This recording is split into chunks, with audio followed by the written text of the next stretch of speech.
Hello and welcome viewer, আমি আনিসুর রহমান আনিস। আশা করি ভালো আছেন। আবার একটি নতুন ইম্পর্টেন্ট বিষয় নিয়ে এসেছি আপনাদের জন্য। আসলে যে জিনিসটা বাংলাদেশ সহ আমাদের এই অঞ্চলের যে জঙ্গিবাদী উস্কানি এবং জঙ্গিবাদী আহ, চক্রের যে অশুভ আস্ফালনের একটি আশঙ্কা প্রকাশ করা হচ্ছে। আজকে যে জিনিসটা আমরা দেখলাম যে বিবিসি সহ বিভিন্ন নিউজ মিডিয়া আসছে যে আরাকান আর্মির সাথে যুদ্ধের প্রস্তুতি রোহিঙ্গাদের, আর এই অঞ্চলের ভবিষ্যৎ নিয়ে যে শঙ্কাটি এতে প্রতীয়মান হতে পারে বলে মনে হচ্ছে, যেটা বিবিসির জরিপ সহ বিভিন্ন সংবাদ মিডিয়া আসছে।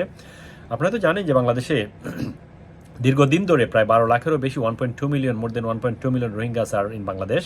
এবং বর্তমান ইন্টারিম গভর্নমেন্টের সময় প্রায় আরও 1.5 লাখেরও মতো রোহিঙ্গা বাংলাদেশে অনুপ্রবেশ করেছে, যেটা আসলে অনেকে মনে করেছিলেন যে রোহিঙ্গা সমস্যা একটা সমাধান হবে আসলে যে বর্তমানে যারা আছেন তাদের মাধ্যমে। কিন্তু আমরা মাঝে আবার আরেকটা জিনিস দেখলাম যে এখানে মানবিক করিডোর দেওয়ার নামে সরকারের পক্ষ থেকে যে একটা মিথ্যাচার, যেটা জাতিসংঘের একজন প্রতিনিধি বলেছেন যে এই রোহিঙ্গাদেরকে করিডোর দেওয়ার কোনো বিষয়ে জাতিসংঘের জানা নেই।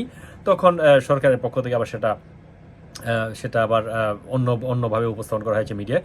আসলে একটা জিনিস, যে জিনিসটা সবচেয়ে আতঙ্কের বিষয়, সেটা হচ্ছে কক্সবাজারে শরণার্থী শিবিরে আশ্রিত রোহিঙ্গা তরুণদের মধ্যে অনেকে জিহাদ এবং যুদ্ধ করতে প্রস্তুত বলে একটি তদন্তে উঠে এসছে, এবং নিজ দেশে ফেরার প্রশ্নে স্বাধীন অঞ্চল প্রতিষ্ঠার স্বপ্ন দেখছেন তারা।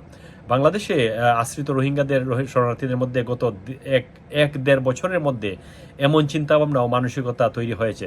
রোহিঙ্গা শিবিরে তাদের অনেকের সাথে কথা বলে এমন ধারণা পাওয়া যায়। বিবিসির পক্ষ থেকে যে জিনিসটি উঠে এসছে, আরও বিভিন্ন জরিপে যেটা পাওয়া গেছে, যে কক্সবাজারে শরণার্থী শিবির একজন রোহিঙ্গা যুবক বিবিসি বাংলাকে বলেন যে আমরা এদিকে থাকবো না, আমরা মিয়ানমারে চলে যাব, প্রয়োজনে যুদ্ধ করে হলো এটা নিয়ে আমরা স্বাধীন করে থাকব।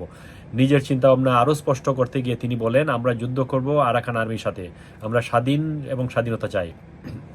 এবং উকিয়া ক্যাম্পে আরেকজন যুবক বলেন, আমাদেরকে যুদ্ধ করে নিজ দেশে স্বাধীনতা অর্জন করতে বলতেছে আর কি। সবাই জিহাদ করার জন্য তৈয়ার। এটার জন্য সবাই এক তালে, আরসা, আরএসও এবং আরও 2 দল রয়েছে যারা সবাই মিলে ভালোভাবে কাজ করতেছে। তার মানে বোঝা যাচ্ছে যে এই রোহিঙ্গা ক্যাম্পে সাধারণ রোহিঙ্গা এবং বিভিন্ন গোষ্ঠীর সঙ্গে যোগাযোগ আছে। এমন রোহিঙ্গারা স্বীকার করেছেন যে ক্যাম্পে অন্তত 4টি সংগঠন সশস্ত্র বিদ্রোহ বা জিহাদ বা যুদ্ধের জন্য উদ্বুদ্ধ করার তৎপরতায় লিপ্ত আছে। এসব বিষয়ে বিভিন্ন ক্যাম্পে নিয়মিত ঘরোয়া বৈঠক এবং আলাপ আলোচনা হয়। গোষ্ঠীগুলি হলো Arakan Rohingya salvation army, ARSA, Rohingya solidarity organisation, RSO, Islamic Mahaz এবং আরাকান রোহিঙ্গা আর্মি বা ARA। কক্সবাজারে সরেজমিনে রোহিঙ্গা ক্যাম্পে ঘুরে এবং রোহিঙ্গাদের বেশ কয়েকজনের সাথে কথা বলে নিশ্চিত হওয়া গেছে যে ক্যাম্পে নিয়মিত এসব বিষয়ে বৈঠক বা আলোচনা হয়ে আসছে। এবং সাধারণ রোহিঙ্গারা বলছেন যে এই সংগঠনগুলো বিভিন্ন সময় মিটিং করে তাদের ঐক্যবদ্ধ করার চেষ্টা করছেন এবং মিয়ানমারের আরাকান আর্মির বিরুদ্ধে একটা ঐক্যবদ্ধ অবস্থান তৈরির প্রচেষ্টা চালাচ্ছে তারা। কুতুবপাল ক্যাম্পে একজন রোহিঙ্গা বলেন, বৈঠকে নিজেদের মধ্যে সংঘাতে লিপ্ত না হওয়ার বিষয় এবং নিজ দেশ মিয়ানমারে ফেরার প্রক্রিয়া নিয়ে আলোচনা হয়, সবাইকে সচেতন করা হয়। আবার প্রতিটি জায়গায় মিটিং এটা বলা হয় যে আমাদের যে রাইট, যদি সঠিকভাবে পাই, নিরাপত্তার ভিতরে থাকতে পারি, আমরা মিয়ানমারে চলে যাব। মিটিংয়ের মাঝে এটাও বলা হচ্ছে যে কোনো ঝগড়া চলবে না। আবার কেউ আরেকটা জিনিস দেখা যাচ্ছে যে সবাই একমত থাকবে, কোনো চুরি ডাকাতি, মানুষ খুন করাকরি, অন্য কিছু এখানে চলবে না, এসব জিনিস। কিন্তু একটা জিনিস যে আইসিজির প্রতিবেদন এবং আইসিজির যে প্রতিবেদনটি এসছে সেটাতে আসলে খুব উদ্বেগ প্রকাশ করা হয়েছে, যেখানে বাংলাদেশে আশ্রিত রোহিঙ্গা শরণার্থীরা আরাকান আর্মির বিরুদ্ধে সশস্ত্র বিদ্রোহ করতে পারে এমন আশঙ্কা করে সম্প্রতি এক প্রতিবেদন প্রকাশ করেছে ইন্টারন্যাশনাল ক্রাইসিস গ্রুপ ICG, যেখানে যে রিপোর্টে বলা হয়েছে যে বাংলাদেশে রোহিঙ্গা শরণার্থী শিবিরে সক্রিয় সশস্ত্র গোষ্ঠীগুলো নিজেদের মধ্যে চলমান দ্বন্দ্ব স্থগিত করেছে এবং নতুন করে সদস্য নিয়োগ বাড়িয়েছে। এবং সক্রিয় গোষ্ঠীগুলো ধর্মীয় ভাষা ব্যবহার করে শরণার্থীদের রাখাইনে যুদ্ধের জন্য উদ্বুদ্ধ করছে বলে উল্লেখ করা হয়েছে ICGর প্রতিবেদনে। এবং ICGর প্রতিবেদনের লেখক এবং ইন্টারন্যাশনাল ক্রাইসিস গ্রুপের বাংলাদেশ ও মিয়ানমারের বিষয়ক senior consultant Thomas Kane BBC বাংলাকে বলেন যে রোহিঙ্গাদের মধ্যে সংগ্রামী চেতনা সৃষ্টির জন্যই তৎপরতা চলছে গত 1-1.5 বছরে। সশস্ত্র গোষ্ঠী এবং তাদের সমর্থকদের দ্বারা ক্যাম্পে যে বর্ণনাটি ছড়ানো হচ্ছে তা হলো, আমাদের ফিরে গিয়ে আরাকান আর্মির বিরুদ্ধে লড়াই করতে হবে এবং আমাদের মাতৃভূমি পুনরুদ্ধার করতে হবে। ক্রাইসিস গ্রুপের দৃষ্টিকোণ থেকে এটি একটি অত্যন্ত বিপজ্জনক বার্তা, কারণ এই বিদ্রোহ আরাকান আর্মির বিরুদ্ধে সফল হবে বলে অনেকে মনে করছেন না। যে বাহিনী মিয়ানমার সেনাবাহিনীকে পরাজিত করেছে, কিন্তু এর ফলে বাংলাদেশ, রোহিঙ্গা জনগোষ্ঠী, সাধারণ নাগরিক এবং উভয় পক্ষের যোদ্ধাদের উপর ভয়াবহ প্রভাব পড়বে বলে এবং এর পরিণতি হবে সত্যি ধ্বংসাত্মক বলেন টমাস কেইন। আমরা যদি একটা জিনিস বলি যে আরাকান আর্মির বিরুদ্ধে জেহাদ করার জন্য যে প্রস্তুতি নিচ্ছে এই চারটি গ্রুপ, আরাকান আর্মি মায়ানমারের সামরিক বাহিনীর বিরুদ্ধে যুদ্ধ করে সমস্ত আরাকান অঞ্চল, এই অঞ্চলটা তারা দখল করে রেখেছে এবং এই আরাকান আর্মির সাথে একটা যুদ্ধ করার জঙ্গিবাদী হামলা এবং যুদ্ধ করার ঘোষণা এইভাবে তারা এগিয়ে যাচ্ছে।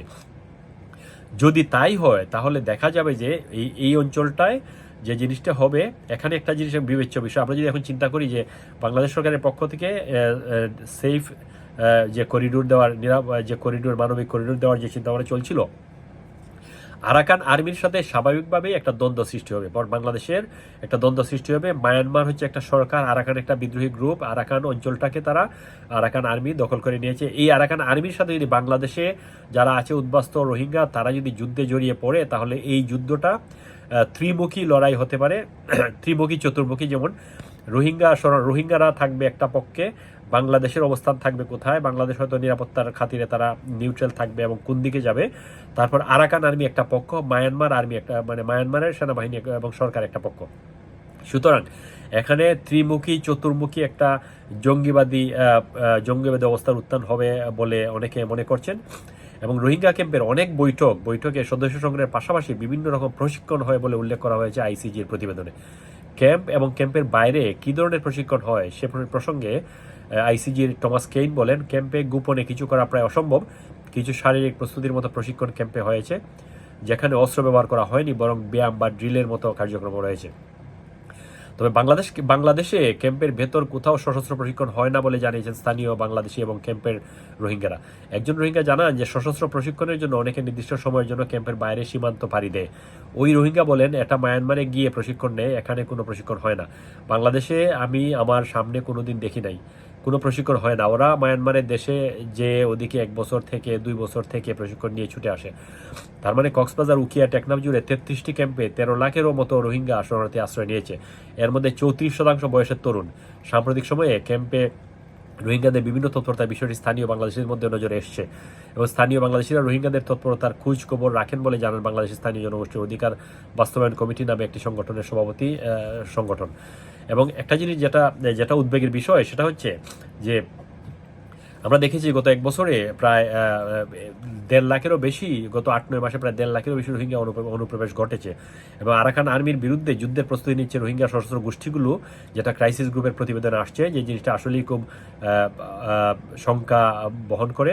এখানে আরসা আরএসওর হয়ে বিভিন্ন সময় বিচ্ছিন্নভাবে 50 বা 100 বা 200 জন বাংলাদেশ মিয়ানমার সীমান্ত পার হয়ে যুদ্ধ করতে মিয়ানমারে অনুপ্রবেশ করে বলে অনেক তথ্য রয়েছে আইসিজি রিপোর্টে। অনেক সময় অনেকে দেখেছেন যে বিচ্ছিন্নভাবে গেলেও কখনোই যুদ্ধ বা রাখাইন রাজ্যে তারা তাদের অধিকার ফিরে পাবে না, সেটা আসলে অসম্ভব। কারণ আরাকান আর্মি এটা একটা শক্তিশালী গ্রুপ এবং এরা সমস্ত মায়ানমারের সরকারের বিরুদ্ধে যুদ্ধ করে তারা সেই তাদের বিশাল অঞ্চলটা তারা দখলে রেখেছে। সুতরাং এই আরাকান আর্মির সাথে বাংলাদেশে থাকা যারা রোহিঙ্গা শরণার্থী যারা আছেন তাদের মধ্য থেকে যে 4-5টা গ্রুপ যা আছে, এই গ্রুপগুলির পক্ষ থেকে যে ট্রেন্ড আপ করে দেওয়া বা ওখানে গিয়ে যুদ্ধ করা, এটা আসলে ডিফিকাল্ট। তখন দেখা যাবে যে আরাকান আর্মির সাথে সমস্ত সীমান্ত অঞ্চল নিয়ে বাংলাদেশের একটা দ্বন্দ্ব সৃষ্টি হবে। সুতরাং সময় থাকতে এই আশঙ্কায় যেন থাকে, যদি এমন কোনো পরিস্থিতি হয় তাহলে মায়ানমারের সাথে বাংলাদেশের একটা দ্বন্দ্ব সৃষ্টি হবে। মায়ানমারের সাথে দ্বন্দ্ব সৃষ্টি হওয়া মানে আন্তর্জাতিকভাবে ওই অঞ্চলে একটা সমস্যা সৃষ্টি হওয়া। এবং যদি আরাকান আর্মি যেহেতু মায়ানমারের অথরাইজড, মায়ানমারের বিরুদ্ধে যুদ্ধ করে, তারা আরাকান একটা অঞ্চল নিয়ে তারা আছে এবং ওই আরাকানের রোহিঙ্গা শরণার্থী যারা আছেন তারাও ওই আরাকান অঞ্চলের নাগরিক। সুতরাং তাদের মধ্যে যদি জঙ্গিবাদী বা যুদ্ধ করার মতো সাথে সৃষ্টি হয়, গ্রুপ তৈরি হয়, তাহলে যদি যুদ্ধ যুদ্ধ পরিস্থিতি যদি সৃষ্টি হয় ওই অঞ্চলে একটা টেন্স সৃষ্টি হবে, একটা সমস্যা সৃষ্টি হবে, এবং এই সমস্ত পার্বত্য অঞ্চল জুড়ে আরাকানের যে বাংলাদেশের সাথে যে বর্ডার সীমান্ত রেখা, ওই সীমান্ত এলাকায় বাংলাদেশি রোহিঙ্গারা রয়েছেন এবং আরাকান আর্মি রয়েছে। আরাকান আর্মির সাথে যে দ্বন্দ্ব সরকার, এখন আমি অনেকের আসলে ভাববার বিষয় যে সরকারের পক্ষ থেকে যে মায়ানমারে যে মানবিক করিডোর দেওয়ার যে জল্পনা কল্পনা চলছিল, সেই জিনিসটা আসলে কারা রিয়েলি জানেন, what was the reality, what was the fact and thought, এইগুলি আসলে জানা দরকার। যদি আরাকান আর্মির সাথে বাংলাদেশ সরকারের কোনো যোগাযোগ থাকে, তাহলে অবশ্যই মায়ানমার এজ এ কান্ট্রি তাদের সাথে বাংলাদেশের দ্বন্দ্ব সৃষ্টি বাড়বে, এবং যদি এখান থেকে জঙ্গিবাদী উত্থান হয় তাহলে অবশ্যই সেই দায়ভার বাংলাদেশের বিরুদ্ধেই যাবে। আরাকানের পক্ষ থেকে সেই প্রশ্নটা আরাকানের পক্ষ থেকে তোলা হবে। সুতরাং সময় থাকতে এই জিনিসটি চিন্তা করার দরকার। কক্সবাজারের ক্যাম্পে সশস্ত্র গোষ্ঠীর অস্তিত্ব স্বীকার করে না বাংলাদেশ, যদিও তবুও আরাকান সবারই চোখ কান নাক তো সবারই আছে। সুতরাং আরাকানকে আমরা বাংলাদেশের পক্ষ থেকে বলবো যে আমাদের অঞ্চলে কোনো জঙ্গি নেই, কোনো ট্রেনিং নেই, কিছুই নেই, এবং আমরা 100 জন 1000 জন মানুষের উইটনেস দেবো। কিন্তু যদি জঙ্গিবাদী আরাকান আর্মির বিরুদ্ধে যদি কোনো যুদ্ধ পরিস্থিতি হয়, তারপর এই পরিস্থিতিটার জন্য কিন্তু বাংলাদেশের পক্ষ থেকে, সরকারের পক্ষ থেকে যতই বলা হয় যে আমাদের ভূমি থেকে এইগুলি তৈরি হয়নি, এবং এই অর্গানাইজেশনগুলি কিন্তু মায়ানমারেই সৃষ্ট অর্গানাইজেশন, আরাকানেই সৃষ্টি অর্গানাইজেশন, তারপরেও কিন্তু দায়ভার কিন্তু এড়ানো সম্ভব না। সুতরাং অনেকে মনে করেন যে, যারা রাজনৈতিক বিশ্লেষকরা মনে করেন যে আসলে সময় থাকতে সেই সব জিনিসগুলি, যেহেতু আইসিজি রিপোর্টে আসছে, বাংলাদেশের পক্ষ থেকে শক্ত অবস্থান নিয়ে এর বিরুদ্ধে ভূমিকা নেওয়া দরকার। আদারওয়াইজ এই সমস্ত অঞ্চলটা জুড়ে যখন রোহিঙ্গা অধ্যুষিত এলাকায় আরাকান আর্মি আক্রমণ করে 2023 সালের নভেম্বর থেকে, তখন রোহিঙ্গাদের কেউ সরকারি বাহিনীর পক্ষে অস্ত্র ধারণ করেছে। এটা তো সত্য ঘটনা, এবং সে কারণে তাদের মধ্যে শত্রুতা আরও বেড়েছে। এর ফলে আরাকান আর্মিও যখন দখল করেছে, তখন রোহিঙ্গা অধ্যুষিত এলাকাগুলো তারা নির্বিচারে হত্যাযজ্ঞ চালিয়েছে। এর ফলে রোহিঙ্গারা বাংলাদেশে প্রবেশ করতে বাধ্য হয়েছে ব্যাপক হারে। এই যে গত 1-1.5 বছরে 1,20,000-এর মতো আসলো, এই জিনিসটা কিন্তু একটা আশঙ্কার বিষয়। কারণ যখন আরাকান আর্মির সাথে যখন মায়ানমার আর্মির যুদ্ধ হয়, তখন কিন্তু মায়ানমার যেহেতু একটা সরকার, আরাকান আর্মির বিরুদ্ধে কিন্তু স্থানীয় কিছু মানুষ মায়ানমারের পক্ষে যুদ্ধ করেছে, এবং শেষ পর্যন্ত তারা টিকতে না পেরে শেষ পর্যন্ত বাংলাদেশের রোহিঙ্গা হিসেবে আশ্রয় নিয়েছে।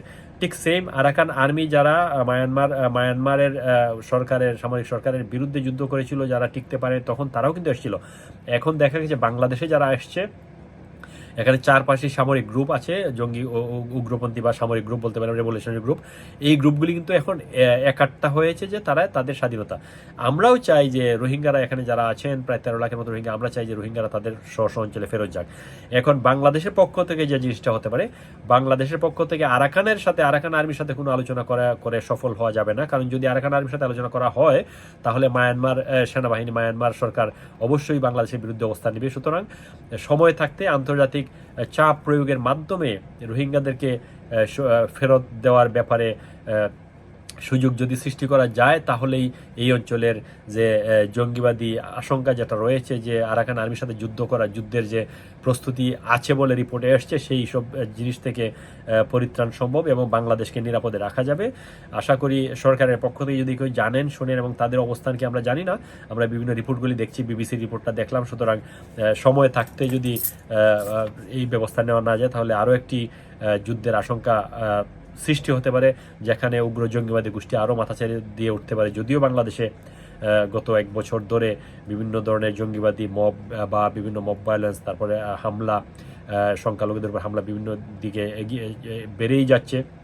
বিচারালয়ের হামলা, জাস্টিসদের উপরে হামলা, তারপর জাস্টিসদের বিচারালয়ে বিচার কার্যে বাধা দান, তারপর যদিও একটা বাংলাদেশের একটা বৃহত্তম দল যেখানে প্রফেসর ইউনুস বলেছেন বিবিসিতে একটা সাক্ষাৎকারে যে এই দলটা নিষিদ্ধ না হওয়ার পরেও এই দলের নেতাকর্মীদেরকে যেখানেই পাই বলছেন যে সাময়িকভাবে স্থগিত দল তো নিষিদ্ধ না। সুতরাং এই দলের নেতাকর্মীদেরকে যেখানে যেনতেনভাবে হয়রানি করা হচ্ছে, অ্যারেস্ট করা হচ্ছে, গ্রেফতার করা হচ্ছে, পাবলিক গিয়ে মব ভায়োলেন্সের শিকার করা হচ্ছে, জেলের মধ্যে অভ্যন্তরে হত্যাকাণ্ড। এইসব জিনিসের পরে নতুন যদি একটি সমস্যা সমস্ত মায়ানমারের কক্সবাজার অঞ্চল জুড়ে সৃষ্টি হয়, তাহলে সেটা সরকারের জন্য একটা মরার উপর খাড়ারগা হয়ে দাঁড়াবে। সুতরাং সরকারের পক্ষ থেকে যদি সম্ভব হয় কূটনৈতিক ডিপ্লোম্যাটিক রিলেশনশিপের মাধ্যমে এর সমাধান করা, আদারওয়াইজ বাংলাদেশের জন্য একটা শঙ্কাই থেকে যাবে। বিওর, আমার ভিডিওটি যদি ভালো লাগে আমার ইউটিউব চ্যানেল আনিস্পিক সাবস্ক্রাইব করে কৃতজ্ঞ করবেন। ধন্যবাদ আপনাদের সবাইকে।